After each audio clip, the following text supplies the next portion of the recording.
పరిశుద్ధ గ్రంథం బైబిల్లో ఉండి దానియేలు గ్రంథము 4వ అధ్యాయము. దానియేలు గ్రంథము 4వ అధ్యాయము మొదటి 3 వచనాలు మనం కలిసి చదువుకుందాం. మొదటి 3 వచనాలు మనం కలిసి బిగ్గరగా స్పష్టంగా దేవుని యొక్క వాక్యమును మరి చదువుకుందాం. రాజగు నెబుకద్నెజరు లోకమందంతటా నివసించు సకల జనులకు దేశస్థులకు ఆయా భాషలు మాట్లాడు వారికి ఇలాగు సెలవిచ్చుచున్నాడు, మీకు క్షమాభివృద్ధి కలుగునుగాక. మహోన్నతుడుగు దేవుడు నాయడలు చేసిన అద్భుతములను సూచక్రియలను మీకు తెలియజేయటకు నాకు మనస్సు కలిగెను. ఆయన సూచక్రియలు ఎంతో బ్రహ్మాండమైనవి, ఆయన అద్భుతములు ఎంతో ఘనమైనవి. ఆయన రాజ్యము శాశ్వత రాజ్యము, ఆయన ఆధిపత్యము తరతరములు నిలుచుచున్నది. ఆత్మ సాయం కొరకు ప్రార్థన చేసుకుందాం. తండ్రి, వందనాలు, స్తోత్రాలు, కృతజ్ఞతాస్తుతులు చెల్లించుకున్న మా ప్రభువా, ఇప్పుడు వరకు నాయన నీ కృపను బట్టి నీ ప్రేమను బట్టి ప్రభువా మమ్మల్ని జ్ఞాపకం చేసుకుని కనికరించి పాటల ద్వారా నీ నామానికి మహిమ తెచ్చుకున్నందుకు స్తోత్రాలు. నీ వాక్య భాగంలో ప్రవేశిస్తుండగా జ్ఞాపకం చేసుకుని కనికరించి నన్ను నీ అర్హమైన పాత్రగా నన్ను బలపరిచి నువ్వే వాడుకోవాల్సిందిగా వేడుకుంటూ, ఇంకా రావాల్సిన బిడ్డలని ప్రభువా, నిర్లక్ష్యంతో ఉన్న బిడ్డల్ని దేవా మరి నీ సన్నిధంటే లెక్కలేని బిడ్డలందరితో కూడా మాట్లాడి త్వరితంగా ప్రతి బిడ్డని నీ సన్నిధికి నడిపించి నిన్ను ఆరాధించే బిడ్డలుగా ఉండినట్లు కృప చూపించవలసిందిగా వేడుకుంటూ నీ పాత్రగా సాధనంగా చేసుకుంటూ రమ్మని యేసు నామములో ప్రార్థిస్తున్నాం తండ్రి. దానియేలు గ్రంథము 4వ అధ్యాయము మొదటి 3 వచనాల్లో రాయబడుతూ వచ్చిన మాట ఏంటంటే, ఇక్కడ ఒక రాజు ఉన్నాడు. ఆ రాజు నెబుకద్నెజరు రాజు. ఏ దేశానికి రాజు అండి? ఏ దేశానికి రాజు? బబులోను దేశానికి రాజు. ఈ రాజు బబులోను దేశానికి రాజు. ఈయన నెబుకద్నెజరు ఈయన పేరు. ఈయన మరి అన్యుడా లేకపోతే యూదుడా? అన్యుడు. ఇలాంటి రాజు బబులోను రాజు, పేరు నెబుకద్నెజరు, తిరిగి అన్ని రాజు. ఈ రాజు మరి మహోన్నతుడైన దేవుణ్ణి, సర్వశక్తి గల దేవుణ్ణి, సర్వము సృష్టించిన దేవుణ్ణి, ఆయన పక్షాన అద్భుతాలు ఆశ్చర్యకారాలు చేసిన దేవుణ్ణి ఏం చేస్తున్నాడండి? ఆరాధిస్తూ ఉన్నాడు. అందుకని ఈ మొదటి 2 మాటల్లో 3 మాటలు ఏమున్నాయా అంటే, రాజుకు నెబుకద్నెజరు లోకమందంతటా నివసించు సకల జనులకు దేశస్థులకు ఆయా భాషలు మాట్లాడే వారికి ఇలాగూ సెలవిచ్చుచున్నాడు, మీకు క్షమాభివృద్ధి కలుగునుగాక. మహోన్నతుడకు దేవుడు నా ఎడల చేసిన అద్భుతములను సూచక్రియలను మీకు తెలియజెప్పుటకు నాకు మనసు కలిగెను. ఆయన సూచక్రియలు ఎంతో బ్రహ్మాండమైనవి, ఆయన అద్భుతములు ఎంతో ఘనమైనవి. ఆయన రాజ్యము శాశ్వత రాజ్యము, ఆయన ఆధిపత్యము తరతరములు నిలుచుచున్నది. ప్రియులారా, ఇక్కడ దేవునిని ఎంత ఘనపరుస్తున్నాడో చూడండి. ఇక్కడ 2వ వచనములో ఏమన్నాడు తెలుసా? మహోన్నతుడకు దేవుడు నా ఎడల చేసిన అద్భుతములను సూచక్రియలను మీకు తెలియజేయుటకు నాకు మనసు కలిగెను. ప్రియులారా, ఎంత ఈయన మనసు అంత క్రితము ఎలాంటిదయ్యా అంటే, ఇప్పుడల్లా దేవుని యొక్క అద్భుతాలు, దేవుని యొక్క సూచక్రియలు, దేవుని యొక్క మహత్కార్యాలు అన్ని కూడా ఏం చేస్తున్నాడు? సకల దేశంలో ఉన్న ప్రజలందరికీ, దేశస్తులందరికీ, ఆయా భాషలు మాట్లాడే వారందరికీ దేవుడు చేసిన అద్భుతాలు ఏం చేస్తున్నాడమ్మా? తెలియజేస్తూ ఉన్నాడు. చూశారా? ఒక అన్య రాజు దేవుడు తన ఎడల చేసిన కార్యాలు, దేవుడు తన ఎడల చేసిన సూచక్రియలు ఆయన ఏం చేస్తున్నాడు? సకల జనులకు, సకల దేశస్తులకు, ఆయా భాషలు మాట్లాడే వారికి తెలియజేస్తూ దేవుడిని ఏం చేస్తున్నాడండి? ఆరాధిస్తూ ఉన్నాడు. ఆయన ఎలాంటి మనసు అంటే, ప్రభుని ఆరాధించే మనసు కలిగిన వాడుగా ఉన్నాడు. అందుకని అంత క్రితము ఆయన మనసు ఎలాంటిది? అన్యరాజే. అన్యులకి ఎలాంటి మనసు ఉండిద్దండి? అన్యులకి ఎలాంటి మనసు ఉండిద్ది? వాళ్ళకి యేసు ప్రభు వారిని, సృష్టికర్త అయిన దేవుని ఆరాధించే మనసు ఉండిద్దా?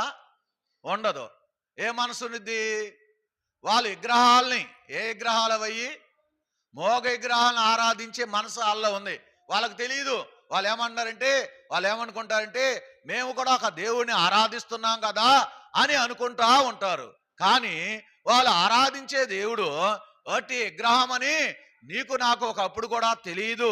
మనం కూడా ఒకప్పుడు మనము పూజించే దేవుడు నిజమైన దేవుడు అని గ్రహించగా విగ్రహాలకి మనం ఏం చేసామంటే సాగిలపడి ఆరాధిస్తూ వచ్చినాము.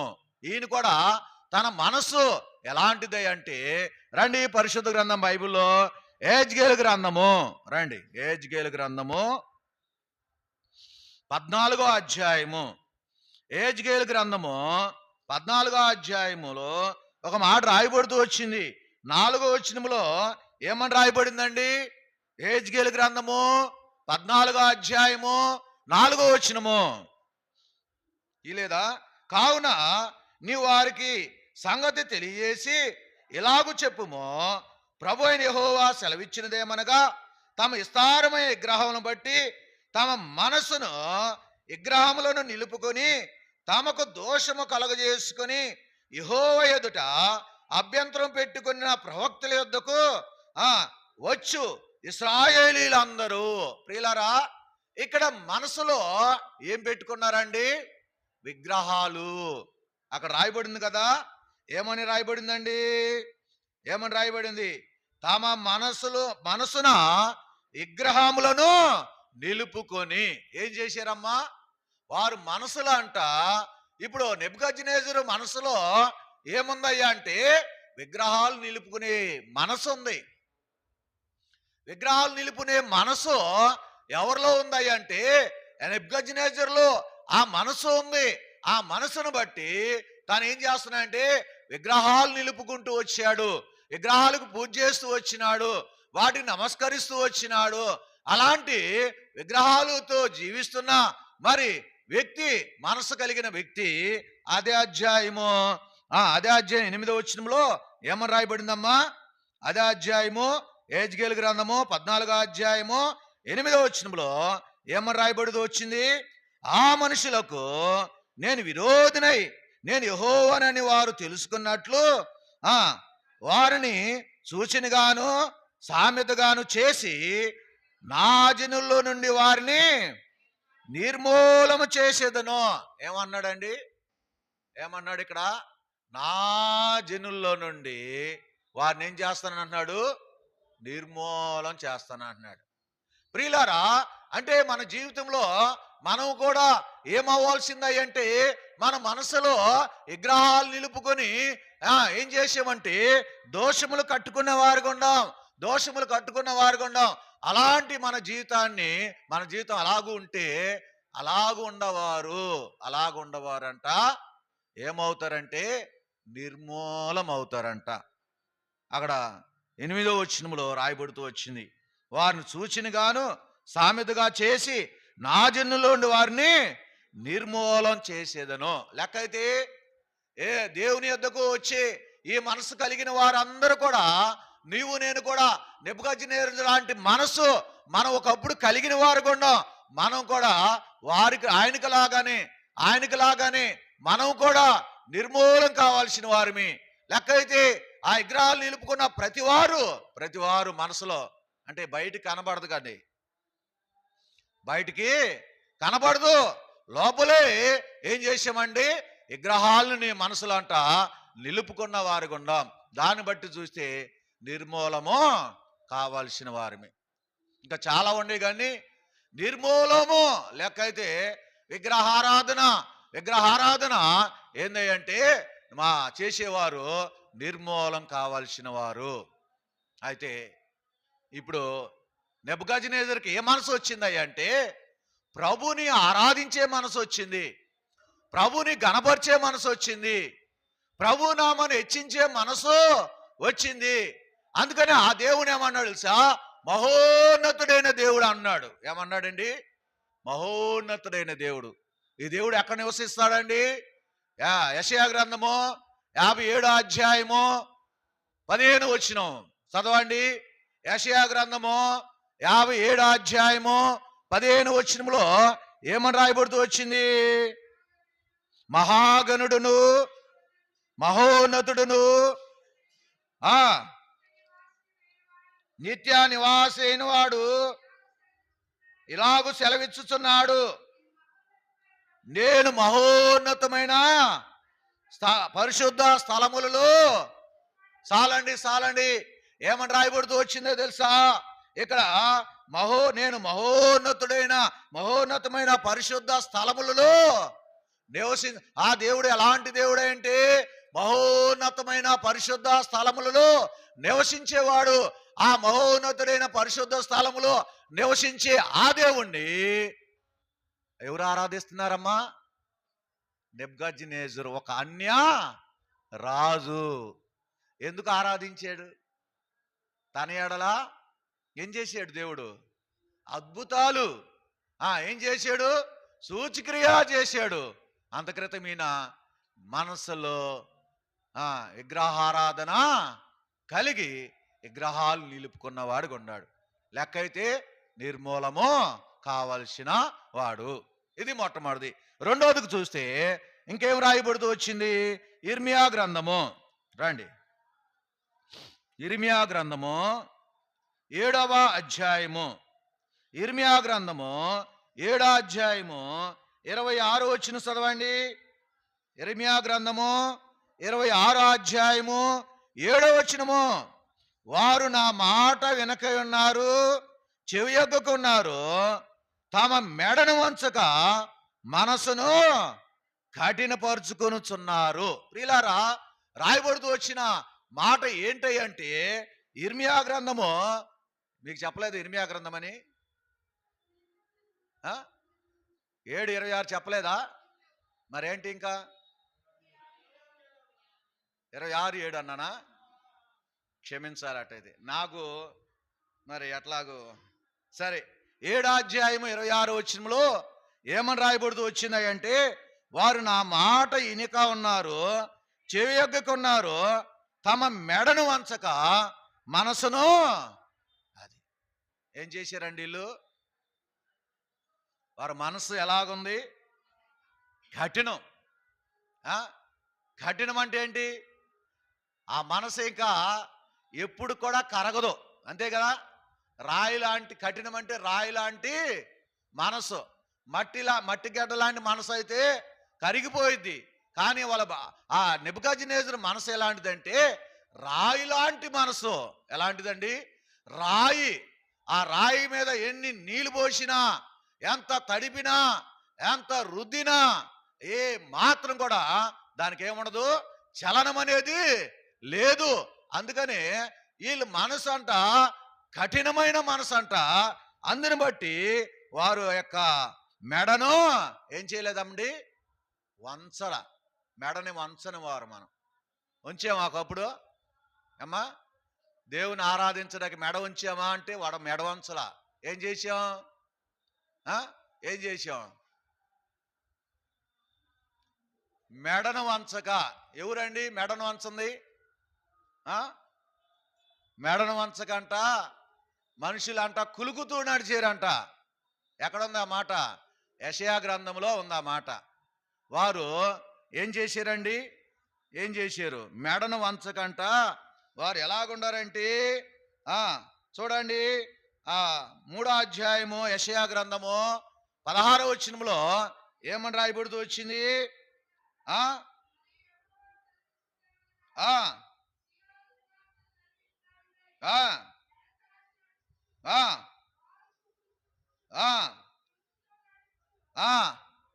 తమ కాళ్ళ గజ్జలు మోగించుతున్న సాలండి. ఇక్కడ రాయబడుతూ వచ్చిన మాట ఏంటంటే మెడను చాచుచు ఏం చేశారమ్మా?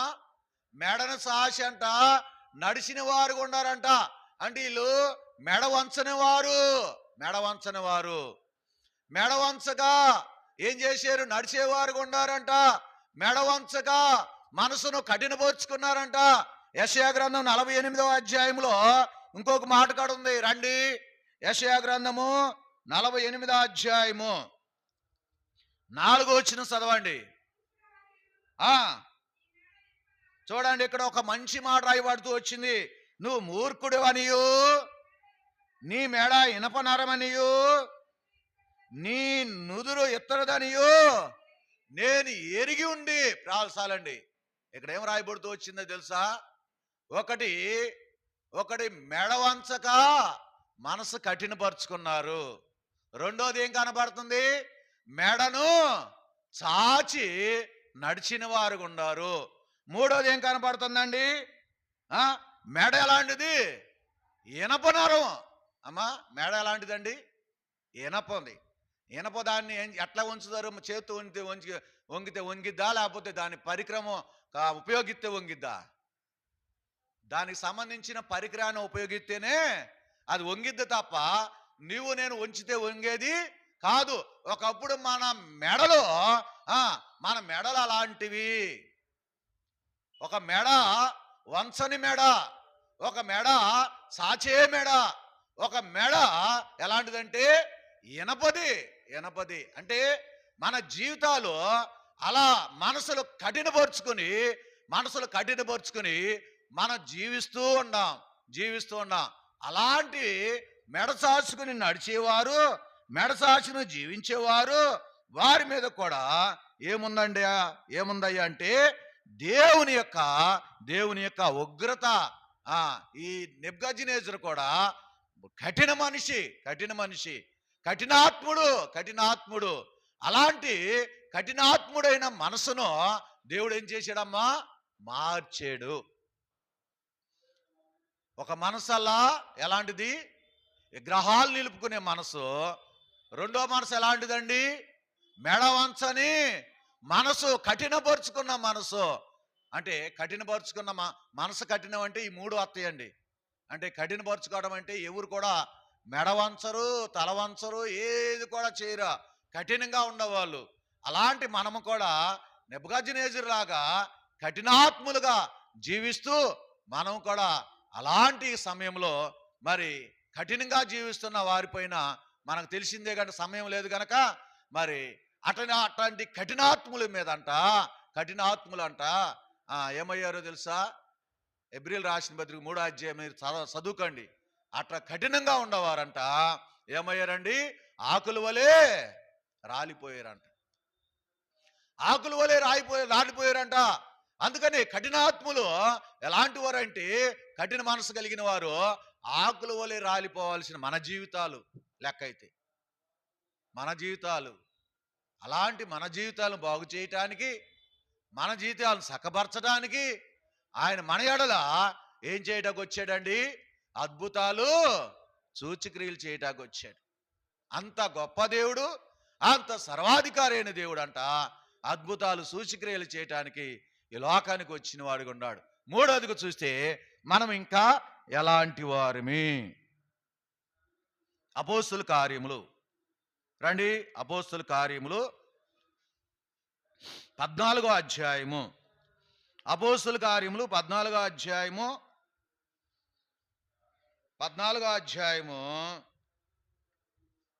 2వ వచనం. అపోస్తుల కార్యములు 14:2. అయితే అవిధేయులైన యూదులు అన్ని జనులను పురుకొలిపి వారి మనసులలో సహోదరుల మీద ప్రియులారా ఏముందండి వీరికి? పగ. ఏముందండి? పగ. ఎవరి మీద? ఎవరి మీద చెప్పండి? సహోదరుల మీద.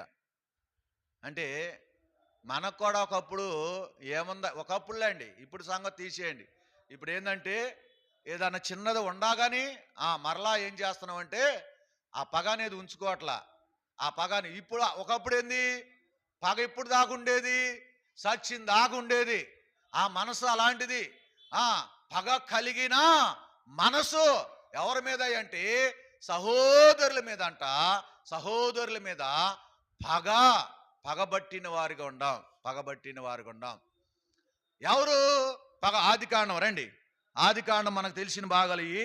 ఆదికాండము 37వ అధ్యాయము. ఆదికాండం 37వ అధ్యాయము. సహోదరుల మీద పగ ఎవరు కలిగి ఉన్నారు? పగ ఎవరి మీద ఎవరు కలిగి ఉన్నారంటే యోసేపు మీద. యోసేపు అన్నలు ఏం కలిగి ఉన్నారమ్మా? పగ కలిగి ఉన్నారు. 5వ వచనం, 37వ అధ్యాయము 5వ వచనము. ఒక కలగని సానా సహోదరులతో అది తెలియజెప్పగా వారు అతని మీద పగబట్టిరి. ప్రియులారా, ఏం చెప్పాడండి? ఏం చెప్పాడు? కలను, వచ్చిన కలను తెలియజెప్పాడు. తెలియజెప్పినప్పుడు వారు ఏం చేశారు? పగబట్టారంట. ఇంకొక మాట కూడా ఉంది 8వ వచనంలో. ఏముందమ్మా? 8వ వచనం.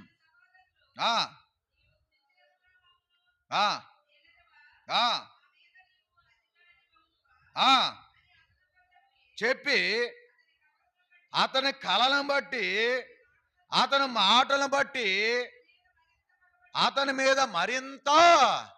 ప్రియులారా చూడండి, ఏమని రాయబడుతూ వచ్చిందంటే సహోదరులు సహోదరుల మీదే ఏం కలిగి ఉన్నారండి? పగ కలిగి ఉన్నారు. మన జీవితంలో మనం కూడా పగ కలిగిన వారుగా ఉండాం. దేవుని బిడ్డల మీద నెబుకద్నెజరు పగ కలిగిన వాడు ఉన్నాడు. పగ కలిగిన వాడు గుండి ఏమన్నాడు తెలుసా? నేను నిలబెట్టిన ప్రతిమకు ఎవరు నమస్కారం చేయరు వారు అగ్నిగుండంలో పడవేయబడుదురు. మానవుడి జీవితం అంతా కూడా పగతో నిండుకుని ఉంది. అయితే ఈ పగబట్టిన వారందరూ కూడా ఏం చేస్తారు? సంపటాకు కూడా. చెప్పండి, సంపటాకు కూడా వెనకాడరు కదా? వెనకాడతారా? వెనకాడరు. అందుకని ఇక్కడ వీళ్ళు వెనకాడలా. 18 వచ్చిన చదవండి. 37వ అధ్యాయం 18 వచ్చిన 18. అతడు దగ్గరికి రాకమునుపు వారు దూరం నుండి అతను చూచి అతని సంపుటకు దురాలోచన చేసిరి. ప్రియులారా, ఇక్కడ మరి సహోదరులు సహోదరుల మీదే ఏం పెట్టుకున్నారండి? పగ కలిగిన వారు ఉన్నారు. పగ కలిగి ఏం చేస్తున్నారు? చంపటానికి దురాలోచన చేసిన వారు ఉన్నారు. అన్నాడు ఈ వ్యక్తిని అయితే చంపటానికి దురాలోచన చేసి గోతులకు నెట్టేశారు. ఒక సహోదరుడు అయితే తన సహోదరుడు ఏం చేశాడమ్మా? చంపేశాడు. ఎవరు? కయ్యూను ఏబేలును చంపేశాడు. అంటే ఇప్పుడు మానవుడు ఎలాగున్నాడు? మానవుడు ఎలాగున్నాడంటే పగ. అంటే ఒకప్పుడు మనం కూడా పగ కలిగిన వారుగా ఉన్నాం. పగతో జీవించిన వారుగా ఉన్నాం. పగబట్టి పాము గనక పగబట్టినట్టు మనం కూడా మన సహోదరుల మీద పగబట్టి ఆ పగను ఎట్లా తీర్చుకున్నామంటే చంపేదాకా అలాంటి మనసు అలాంటి మనసు కలిగిన వారికి ఉండాం. అలాంటి మన జీవితాలు లెక్కైతే అలాంటి వారు ఏమవ్వాలో తెలుసా? ఏమవ్వాలండి? ఏమవ్వాలి? వెలివేయబడాలి. ఇప్పుడు కయ్యను ఎలివేయబడ్డాడా లేదా? దేశ దిమ్మరైపోయాడా లేదా? అయిపోయాడు. మన జీవితాలు కూడా అంతేనండి. మన జీవితాలు కూడా అంతే. ఎలాంటి మనసు సహోదరుల మీద మనసులో పగ కలిగిన వారిగా ఉండాలి. మూడోది. నాలుగోదిగా చూస్తే సమయం అయిపోతుంది కనుక నాలుగోదిగా చూస్తే పరిశుద్ధ గ్రంథం బైబిల్లో అండి 2వ దినవృత్తాంతాలు రండి. 2వ దినవృత్తాంతాల గ్రంథము 26వ అధ్యాయం. 2వ దినవృత్తాంతాల గ్రంథము 26వ అధ్యాయము 16వ వచనము. 16వ వచనం చదవండి. అయితే అతడు స్థిరపడిన తర్వాత తమ మనసును గర్వించి చెడిపోయేను. చాలండి. ఏమ్మా, 4వ మాట ఏం కనబడుతుంది? మనసున ఏం చేశాడు? గర్వించాడు. ఎవరైనా?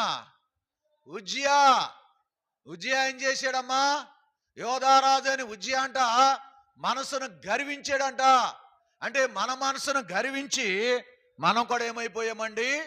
చెడిపోయేము. గర్వమూర్తి ఏమైంది? మనసు ఎట్లయినా చెడిపోయింది. గర్వం వచ్చేసేసింది అనుకో, మనసు ఎలాగుంటుందంటే చెడిపోయింది, ఊరినే చెడిపోయింది. అది గర్వం ఎప్పుడు వచ్చింది? గర్వం ఎప్పుడు వచ్చింది? మనం ఎప్పుడైతే స్థిరపడతామో, అంటే నిలదొక్కుంటామో, ఆర్థిక పరిస్థితుల నుండి, ఇబ్బందుల నుండి, ఇరుకుల నుండి, పరిస్థితుల నుండి ఎప్పుడైతే నిలదొక్కుంటామో మనకేమొచ్చిందో తెలుసా? గర్వం వచ్చింది. ఈ గర్వాన్ని బట్టి అంట మనసు ఏమైంది? చెడిపోయింది. మనసు మనం కూడా ఒకప్పుడు ఈ గర్వం మనలో ఉంది. ఏమి లేకపోయినా ఏముంది మనలో? గర్వం. గర్వాన్ని బట్టి అంట మన మనసు కూడా ఏమైందండి? చెడిపోతూ వచ్చింది. మన మనసు కూడా చెడిపోయింది. అందుకనే రాయబడుతూ వచ్చిన మాట. అందుకనే ఈ గర్వంతో ఉన్న వారందరూ మలాకి గ్రంథము రండి. మలాకి గ్రంథము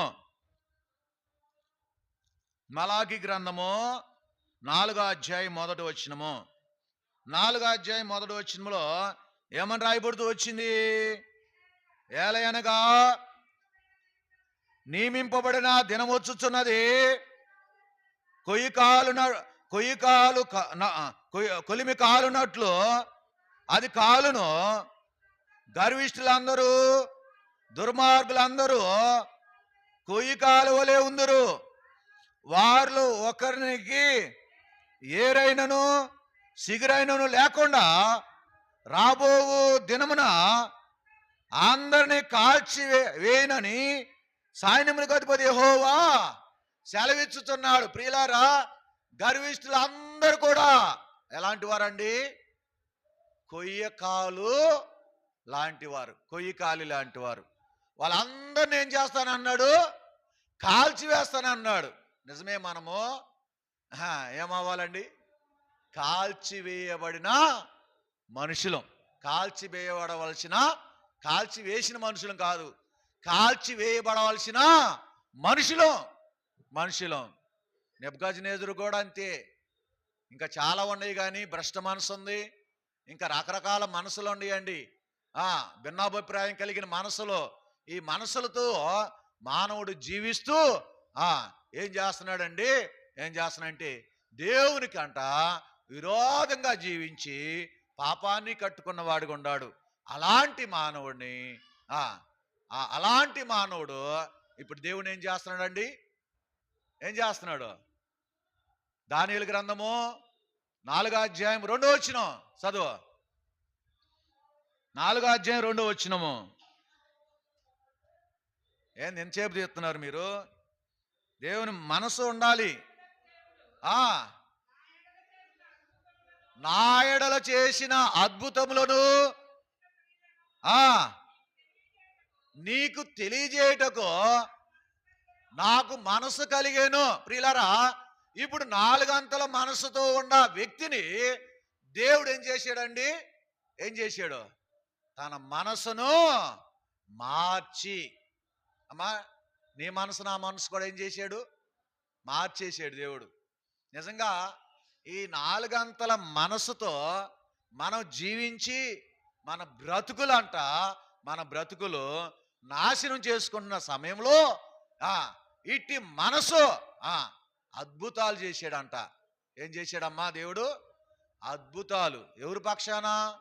నెబుకద్నెజరు పక్షానే కాదు, మన పక్షాన కూడా అద్భుతాలు చేశాడు. ఏంటి నెబుకద్నెజరు పక్షాన అద్భుతాలు ఏం చేశాడు? ఒకసారి చెప్పండి. మీరు బైబిల్ జ్ఞానం గల్ల వల్ల, జ్ఞానం లేని వల్ల ఇప్పుడే అర్థమైద్ది. ఏం చేశాడు? అద్భుతాలు చేయటానికి ఆయన అందుకు ఆరాధిస్తున్న ఆయన పక్షాన ఏం అద్భుతాలు చేశాడు? మీరు అట్టాకి కూర్చుని ఉండండి, నేను అట్టాకి నుంచుని ఉంటా.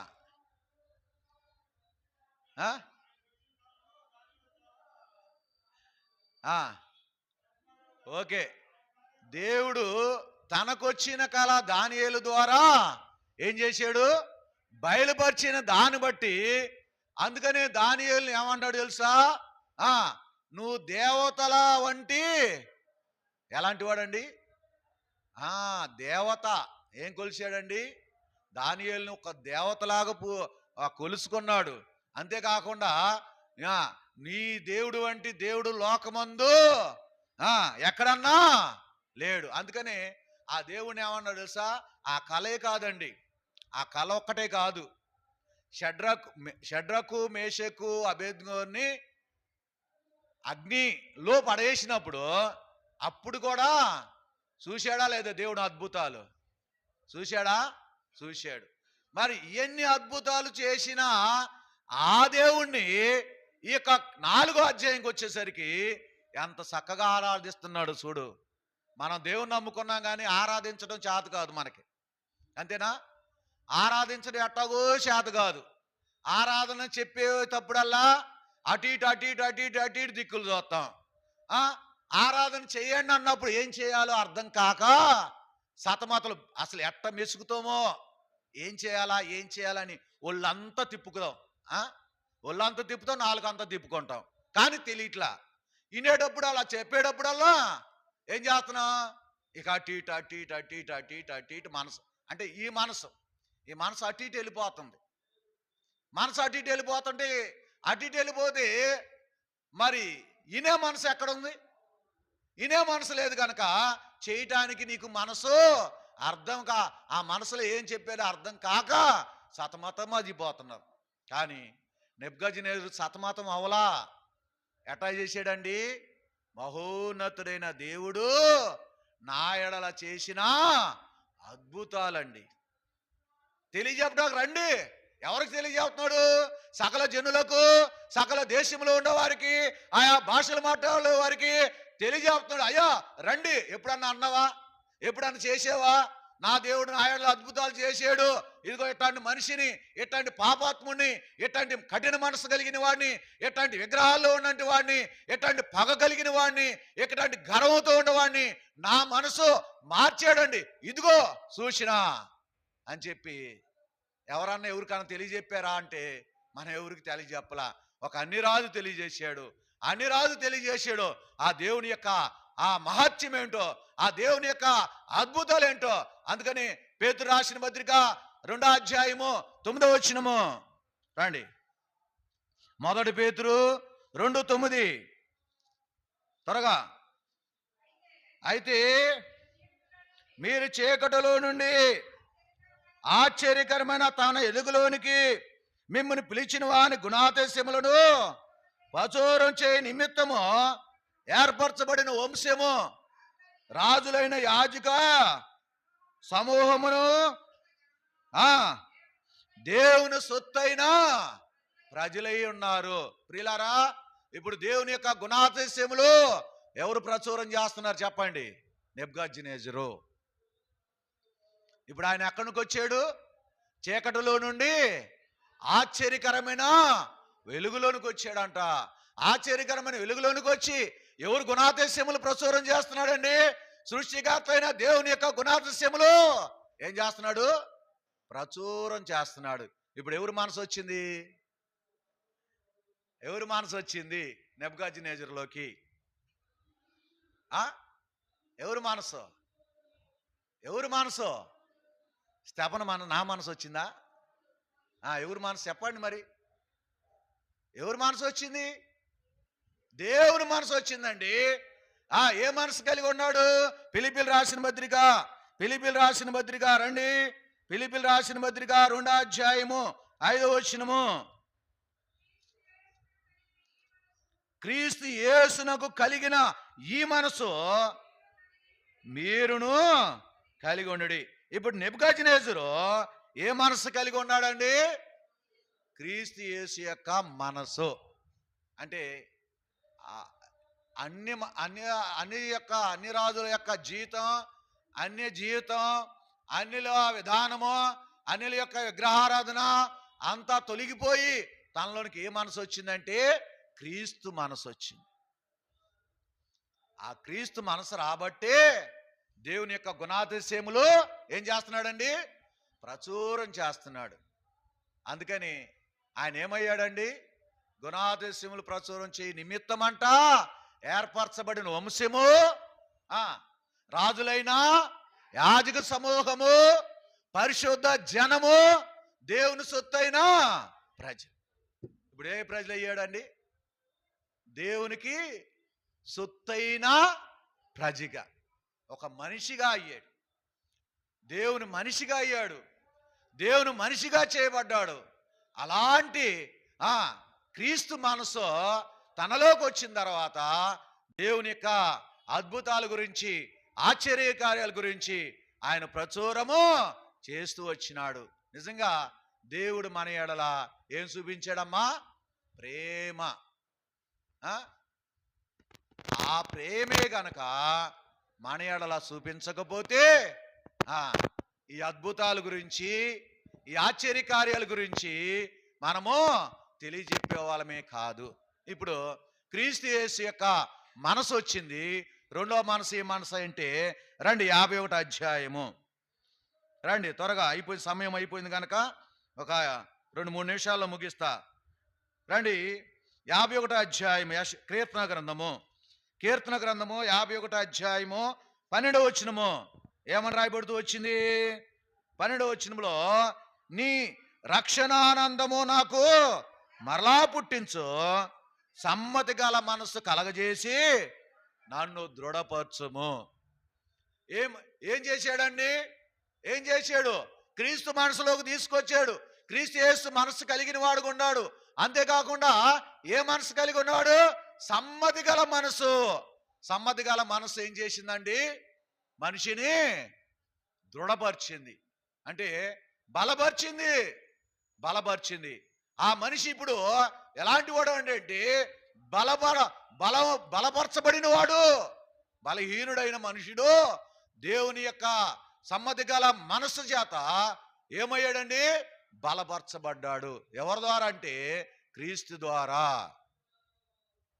మొట్టమొదటి క్రీస్తు మనసు కలిగిన వాడుగా ఉన్నాడు.